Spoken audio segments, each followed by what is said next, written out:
Prince of Wales says the past year has been the hardest of his life. Speaking to the media in South Africa, he said he was proud of both of them. The British royal family is no stranger to secrets, but this one, it's on another level.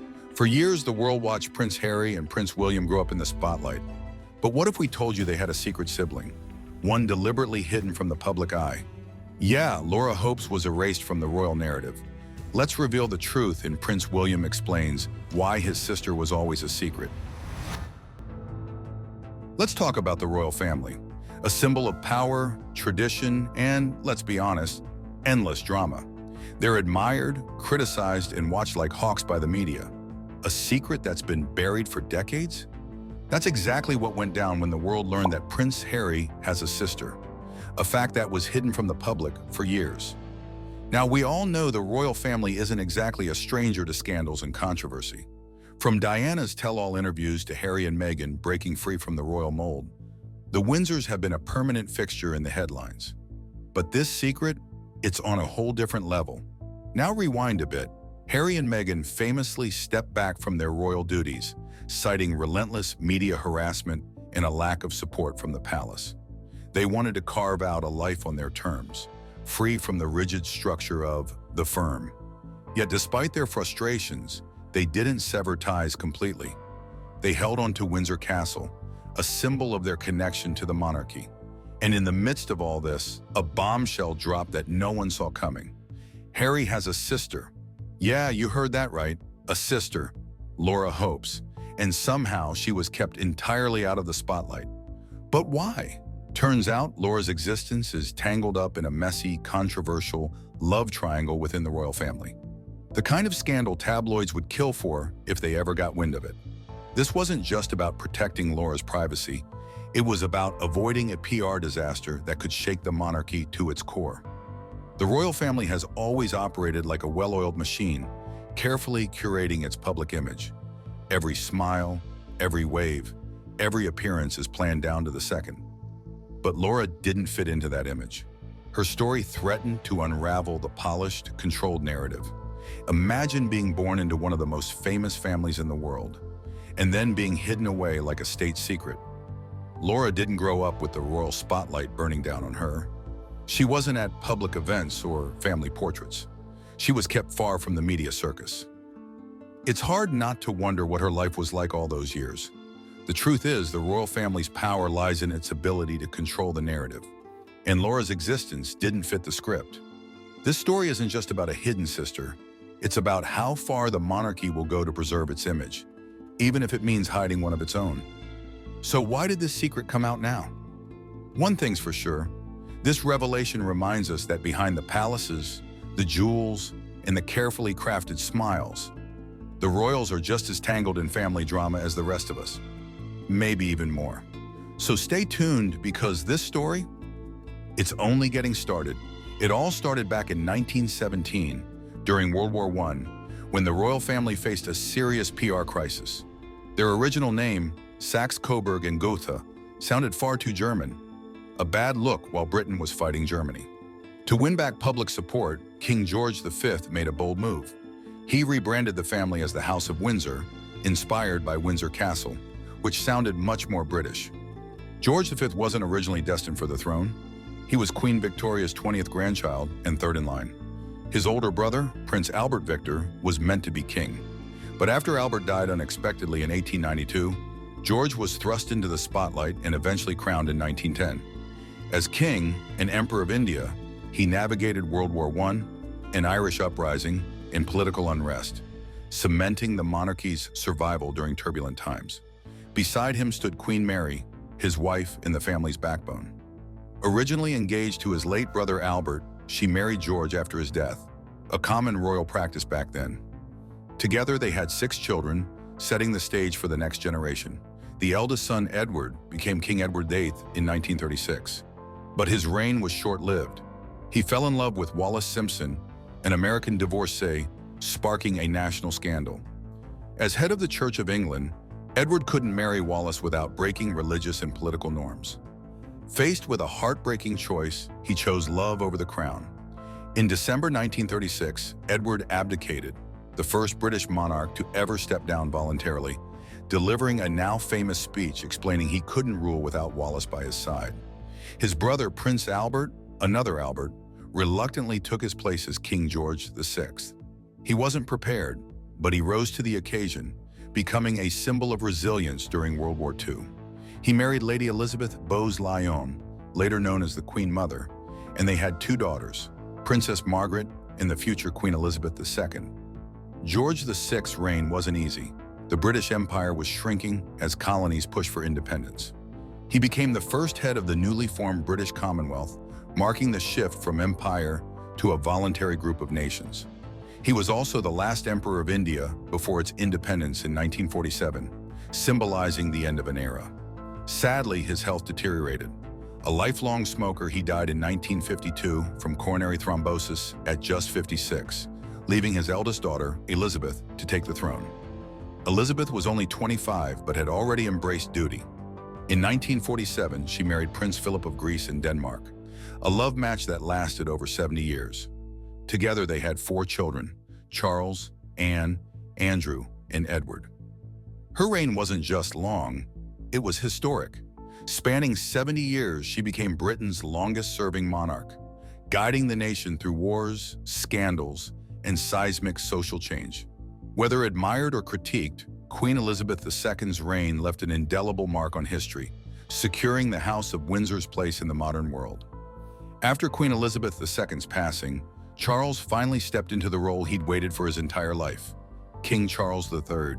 Born in 1948, he grew up in a world that expected him to be the perfect future king.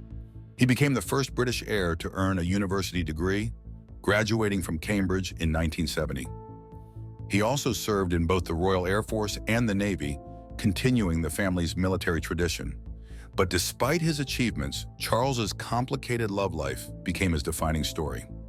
In 1981, he married Lady Diana Spencer, a shy kindergarten teacher who quickly captured the world's heart. Diana wasn't just loved, she was adored. Her warmth and relatability earned her the nickname, the People's Princess. Diana's aristocratic background connected her to the royals long before her marriage. Her family, the Spencers, lived on the Sandringham estate, leased from Queen Elizabeth II. Even so, Diana's childhood was marred by her parents' messy divorce, a heartbreak that shaped her future. Charles and Diana's marriage looked like a fairy tale, but was anything but. Charles's heart seemed to belong to someone else from the start, Camilla Parker Bowles. Their affair became one of the most infamous royal scandals of the 20th century, and the fallout was brutal. Diana and Charles officially divorced in 1996, and Diana tragically died in a car crash in 1997, leaving the world mourning. It's hard not to wonder how different the royal family's story might have been if Edward VIII hadn't abdicated or if Charles's love life had gone a different way. Each twist shaped where the monarchy stands today, balancing centuries of tradition with a modern world that increasingly questions the need for royals. Charles eventually married Camilla in 2005, and while their relationship was once scandalous, public opinion gradually softened. Camilla now holds the title of Queen Consort, standing beside Charles as he leads the House of Windsor into a new era. The royal family's journey is far from over. With Charles on the throne and his eldest son, William, next in line, the Windsors continue to evolve. Whether the monarchy thrives or fades, their history, filled with love, loss, and resilience, remains unforgettable. On February 6, 1981, at Windsor Castle, Charles proposed to Diana. She said yes. Just 18 days later, the world found out, and the media frenzy exploded. Cameras followed her everywhere. The couple gave interviews, portraying a picture-perfect romance. But during one interview, when asked if he loved Diana, Charles's awkward response, "Whatever love means," hinted that things weren't quite as magical as they seemed. Behind palace walls, Diana's life wasn't glamorous. She often felt isolated and lonely, trapped by royal protocols and constant scrutiny. Buckingham Palace, with all its grandeur, felt more like a prison. Diana's warmth and relatability made her beloved by the public, but that same humanity made life as a royal difficult. She wasn't born into royalty. She stepped into it, bringing compassion and authenticity that people connected with. At just 20 years old, Diana officially became the Princess of Wales. On July 29, 1981, she and Charles tied the knot in a wedding watched by over 750 million people worldwide. It looked like a fairy tale. But even then, Diana showed she wasn't a traditional princess. During her vows, she accidentally mixed up Charles's names, calling him Philip Charles Arthur George instead of Charles Philip Arthur George. More notably, she omitted the word obey from her vows, making a quiet statement about her belief in equality and compassion. The wedding may have looked like a dream, but reality set in quickly. Their honeymoon wasn't blissful, and the cracks in their marriage became harder to hide. Charles's ongoing connection with Camilla Parker Bowles weighed heavily on Diana. She later admitted she felt like there were three of us in this marriage. The public saw the tension. Diana's radiant smile began to mask her growing sadness. Despite her struggles, Diana transformed the role of princess. She used her platform to champion causes close to her heart, from AIDS awareness to the campaign against landmines. She touched people directly, often holding the hands of the sick and embracing those others wouldn't. This wasn't the distant, untouchable royalty the public was used to. Diana redefined what it meant to be a royal. Her vulnerability, courage, and kindness made her unforgettable. Diana wasn't just a princess. She became a global icon. And though her marriage to Charles ended in 1996, her impact never faded. Even after her tragic death in 1997, the world continued to mourn the people's princess, whose legacy of compassion and humanity still shines today. Before the wedding, Diana discovered a bracelet Charles had made. Not for her, but for Camilla Parker Bowles, engraved with G and F for Girl Friday, his pet name for Camilla. On their honeymoon, Diana spotted cufflinks engraved with C and P. Charles dismissed them as a gift from a friend, Camilla. While the world saw a fairy tale honeymoon, Diana endured heartbreak. Charles mourned his lost connection to Camilla, leaving Diana feeling alone. Their first royal tour in Wales confirmed a shift. The public adored Diana, not Charles. Crowds chanted, "We want Diana." Instead of embracing the role of a glamorous princess, Diana pursued a greater mission. In an era when AIDS patients were feared and ostracized, she shattered stigma by hugging and holding their hands, declaring, "HIV does not make people dangerous to know." She rejected royal tradition, prioritizing compassion over protocol. Even her wedding vows broke from tradition. She omitted obey. Diana wasn't the palace's perfect princess. She was better. Vulnerable, brave, and defiantly human, she won hearts worldwide. The fairy tale unraveled further when Charles admitted his affair in a 1994 TV interview, saying he was faithful until the marriage had irretrievably broken down. Diana's suspicions were now a global headline. Humiliated and heartbroken, she spiraled into depression, battled bulimia, and fought through suicidal despair, trapped in a royal life that seemed more prison than palace. Diana eventually reached her breaking point and chose to end the marriage. The divorce was messy and public, turning into a royal spectacle. Even as her personal life crumbled, Diana threw herself into humanitarian work. One of her most powerful moments came in South Africa, where she met Nelson Mandela and established a fund for AIDS victims, a cause she was deeply passionate about. This wasn't for the cameras, it was genuine, and the world saw that. Her emotional struggles ran deeper than the divorce. During her first pregnancy in 1981, Diana fell down a staircase, later admitting it wasn't an accident but a cry for help, driven by emotional anguish. After Prince William's birth, she battled severe postpartum depression, feeling isolated and misunderstood. In 1984, Diana gave birth to Prince Harry, keeping his gender a secret because Charles had openly hoped for a girl. His reaction? "Oh God, it's a boy, and he's even got red hair," referencing Diana's Spencer lineage. By their 5th anniversary, the marriage was beyond saving. Camilla remained a constant presence, and rumors of a royal sister connected to the affair only fueled the scandal. In 1986, Diana began a relationship with cavalry officer James Hewitt. The press seized on Harry's resemblance to Hewitt, though he denied being Harry's father. By 1989, Diana's pain turned to anger. At a party, she confronted Camilla, telling her, "I am in the way, and it must be hell for both of you. But I do know what's going on. Don't treat me like an idiot." It wasn't dramatic. it was quiet and powerful. The confrontation didn't fix anything. The marriage unraveled further. Then came the leaked tapes, intimate calls between Charles and Camilla, exposing his love for her. For Diana, it wasn't just public humiliation. It was confirmation of everything she feared, broadcast to the world. Andrew Morton's book, Diana, Her True Story, changed everything. It wasn't tabloid gossip. It was Diana's own words, secretly shared through taped interviews. She revealed her struggles with bulimia, depression, and the truth about Charles and Camilla. For the first time, the world saw her pain, raw and unfiltered. The book turned Diana into more than a wronged wife.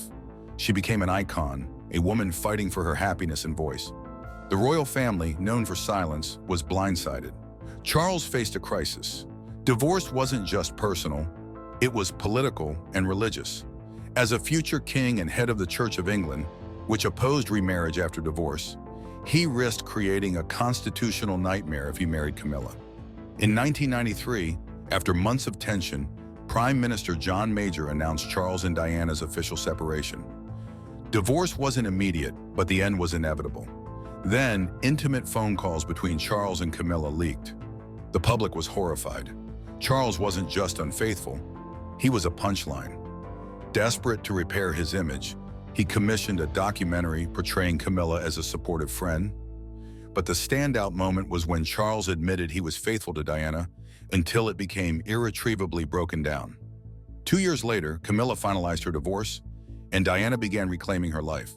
Freed from her marriage, she threw herself into humanitarian work, championing causes others avoided: landmine victims, AIDS patients, the homeless.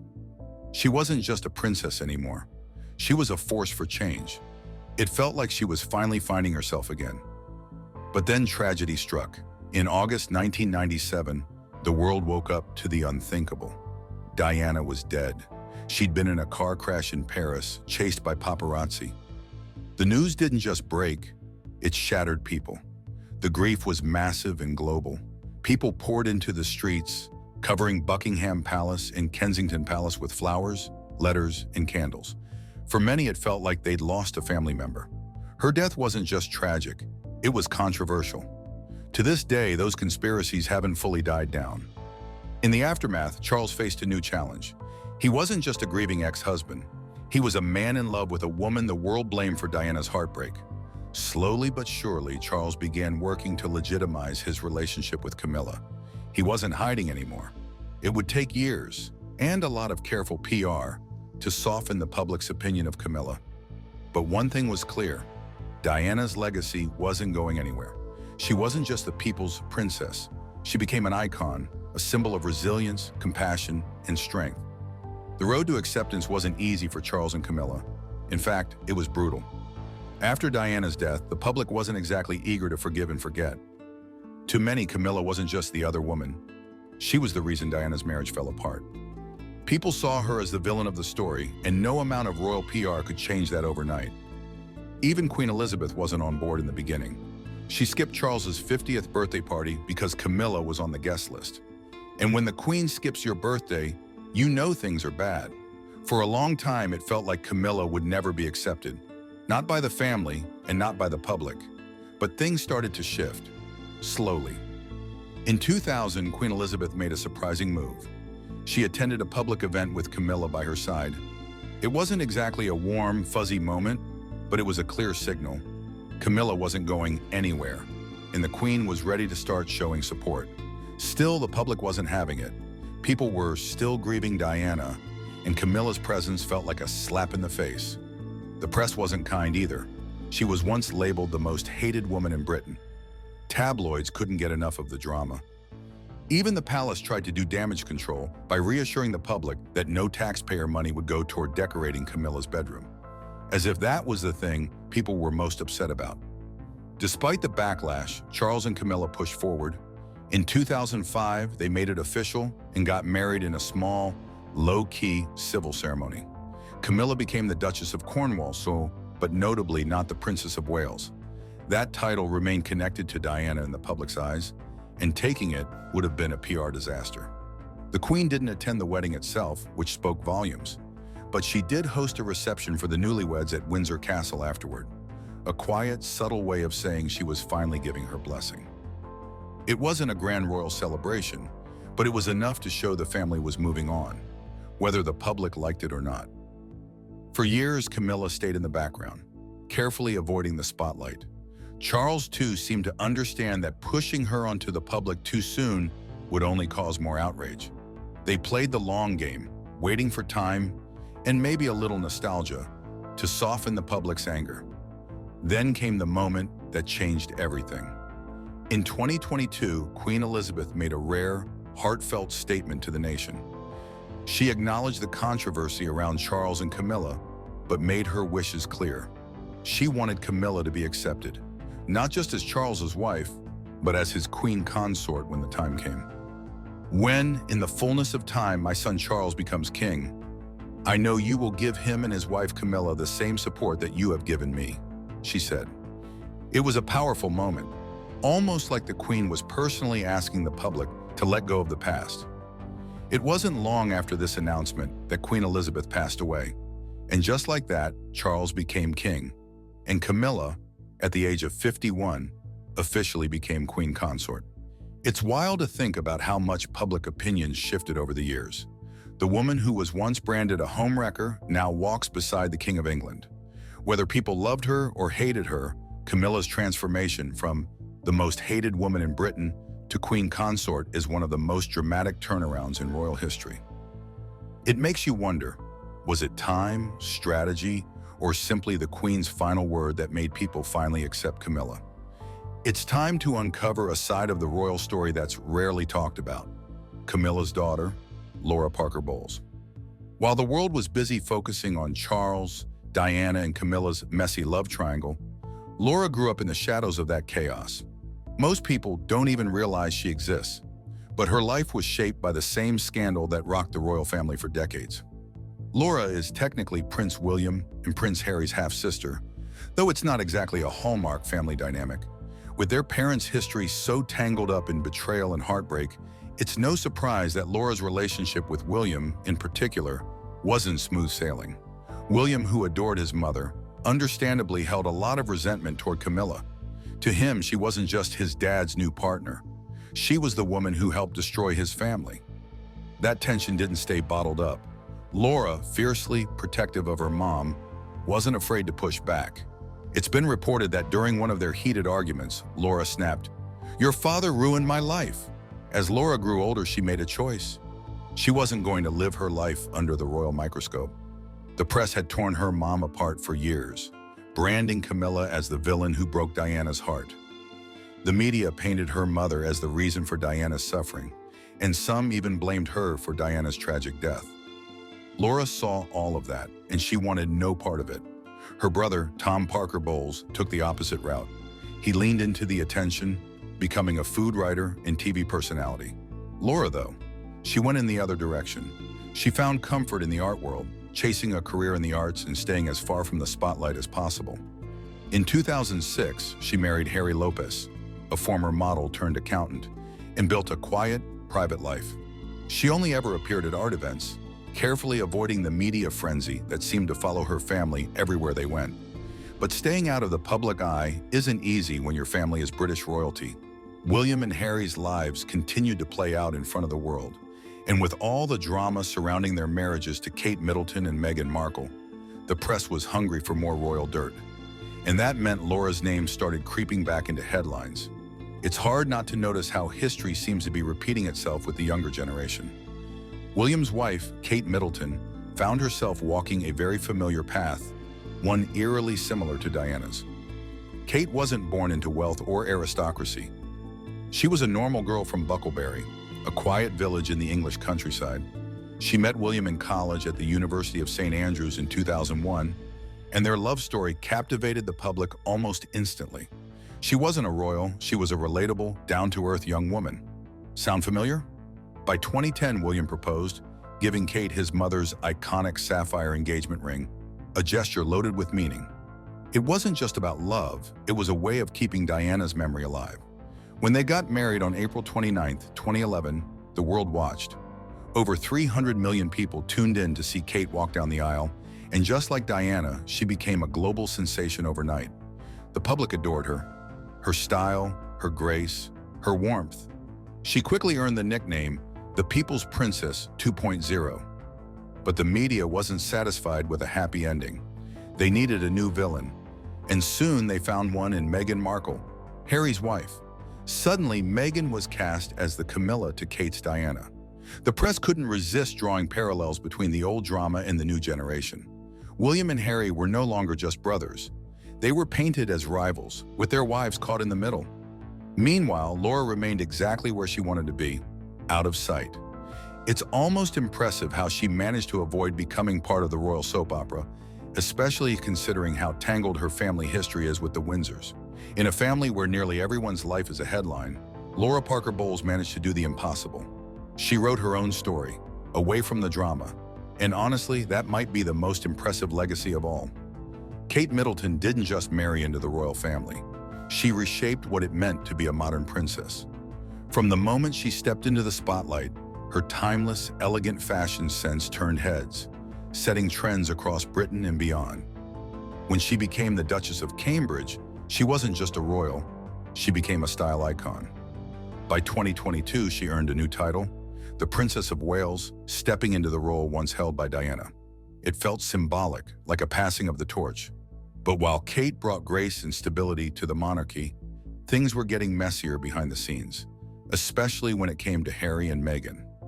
Back in 2017, Harry and Meghan's engagement was announced, and at first the world fell in love with the idea of a royal shaking things up by marrying a biracial, divorced American actress.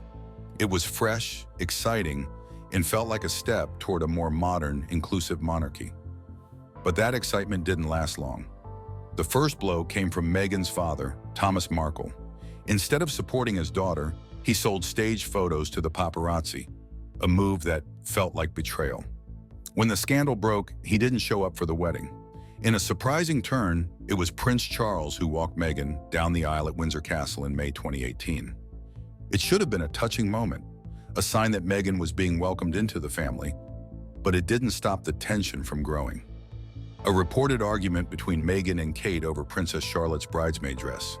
Depending on who you ask, either Meghan made Kate cry or Kate made Meghan cry. The tabloids had a field day with it. The truth didn't matter. The damage was done. The media began painting Meghan as difficult, dramatic, and divisive. She went from being celebrated as a breath of fresh air to being branded a troublemaker. Meanwhile, Kate was upheld as the perfect, traditional royal wife, calm, composed, and elegant. Whether the tension between them was real or exaggerated, the narrative was set. Meghan was the villain. Kate was the hero. Things only got worse after Meghan and Harry welcomed their son, Archie, in 2019. Instead of celebrating the birth of a new royal baby, headlines were flooded with something darker. Allegations that someone within the royal family questioned how dark Archie's skin might be.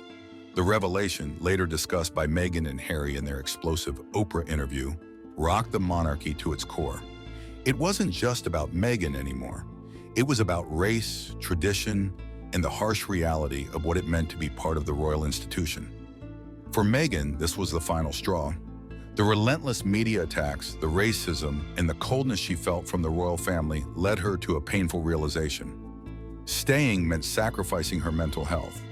She and Harry made a bold, unprecedented decision. They walked away. In 2020, they officially stepped back from their royal duties, leaving behind titles, traditions, and the toxic system that seemed determined to break them. They relocated to California, hoping to start a new life away from the spotlight. With Harry and Meghan gone, the public's focus shifted even more to William and Kate, the remaining heirs who still had the public's affection. But even that picture-perfect image started to crack. Reports swirled that Kate had grown distant from the royal family, and her public appearances became less frequent. Rumors about her whereabouts started to spread, leaving people wondering if she too was feeling the weight of royal life. This shift in the family dynamic brings an interesting thought. Maybe Laura Lopez, Camilla's daughter, saw all of this coming from a mile away. She watched her mom endure years of public hate. She saw Diana's struggles, and now Meghan's. Is it any wonder she chose a quiet, private life far away from the royal chaos? Maybe Laura knew something the rest of them didn't. Sometimes the only way to win is to walk away before the crown pulls you under. Like, subscribe and turn on notifications because you won't want to miss what happens next. Thanks for watching.